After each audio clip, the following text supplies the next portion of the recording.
Did you hear that? You're already dead. That sound, that was a death alarm from 70 million years ago. If you feel dizzy right now, nauseous, your heart racing, congratulations. Your body is smarter than your brain. You think dinosaurs only roared. Wrong. One of them carried a natural trumpet on its skull. It fired low, frequency sound waves that traveled over 10 kilometers. Its name was Parasaurolophus. And your ear cannot hear it. The frequency drops to 30 hertz, 10 below the limit of human hearing. You don't hear it. Your organs do. Your heart resonates. Your lungs vibrate. This dinosaur has a bone tube on its skull, nearly 2 meters long. People assumed it was decoration until 2008.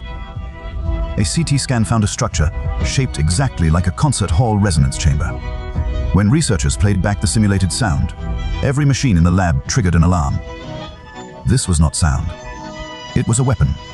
It could cut through forests, through mountains. Every creature within 10 kilometers could feel it. Travel back to the Cretaceous, meet a herd of Parasaurolophus. Your legs would just give out. Your chest would tighten. You'd panic. Your ears couldn't catch the roar, but your body could. The deadliest weapons in nature are the ones you can't perceive. In 1920, on a Canadian riverbank, paleontologists pulled the first Parasaurolophus skull from the rock. When the bones came together, the room went silent. A bone tube, 45 degrees, nearly 2 meters long. Some called it a snorkel, others a cooling system. Some thought it was a salt gland. Then they looked closely at the inside of the tube, and they found something that stopped their breath. The tube started at the nostrils, ran to the top of the skull, then doubled back into the head. 3 meters of pipe, folded into a complex U shape. And here is the strange part. Different Parasaurolophus species had completely different tube layouts. The walker form had a simple U-bend. The trumpeter form had a maze of tubes, some dead-ended, some crossed, some branched. A network of channels built only for sound. When scientists simulated airflow through these chambers, the result silenced everyone. A low, frequency resonance, like a French horn. But the real shock was this. Different tubes made different frequencies. In 1981, the paleontologist Weishempel measured the walker form. 5 to 720 hertz. It sounds harmless, until you realize that exact range covers the most sensitive frequencies of every mammal alive. The Parasaurolophus voice was tuned for one job: to affect the nervous system of every animal, and then it got stranger. In 1995, in New Mexico, paleontologists found a perfectly preserved trumpeter skull. They CT scanned it. They reconstructed the entire internal cavity in 3 dimensions. The main tube hit 30 hertz, but the smaller branches controlled the peaks and valleys of the wave. The Parasaurolophus did not just make a noise. It modulated it, like a pipe organ producing layered chords. This was a communication system far more advanced than anyone imagined. Picture it. 75 million years ago, in a dense conifer forest in North America, a herd of Parasaurolophus is feeding. The lead animal lifts its head. The crest hums. A wave you cannot hear races outward, at 340 meters per second. 10 kilometers away, another Parasaurolophus drinking at a river stops moving. Its crest starts to resonate. The alarm has reached it. In 30 seconds, every member of the herd in the region has the message. They start moving to safety. The other animals in the forest, the carnivores included, have no idea anything is happening, because they cannot hear that frequency. This is the most unbelievable part.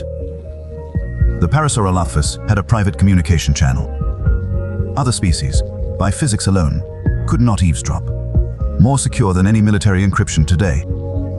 Because interception was physically impossible. Their crests changed with age and sex. Young Parasaurolophus had tiny round bumps. As they grew, the crest extended into that signature curved trumpet. So different ages broadcast on different frequencies. Adults sent deep warning rumbles. Juveniles called for their parents. The herd was a living orchestra. Every member had its own voice. Every voice carried meaning. And then the difference between males and females. Male crests were longer, more complex, lower in tone. Almost certainly tools of courtship. Picture mating season. the males standing in a clearing, each in turn releasing slow, deep rumbles, like blue whales singing in the modern ocean. But this design had a flaw. The crest was fragile. The fossil record is full of specimens with broken or damaged crests. Once the crest was gone, the Parasaurolophus lost its voice. Inside its own herd, it became invisible. In the Cretaceous world, losing communication meant losing your life. That is why Parasaurolophus fossils are so rare. In Alberta, Canada, only one complete skull and a few scattered bones.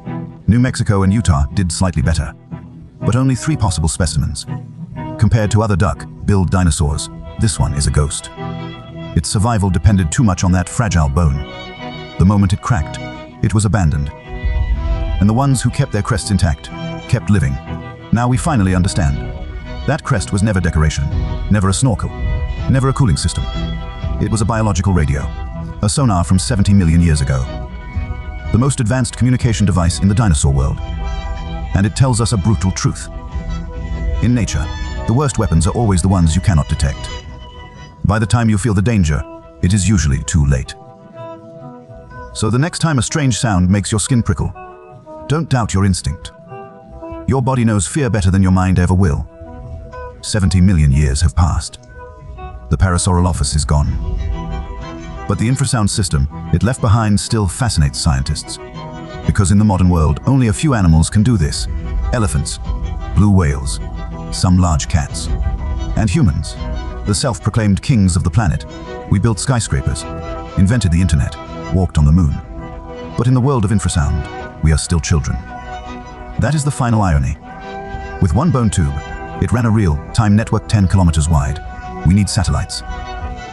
Maybe we never conquered this planet. Maybe we just borrowed a small frequency for a little while.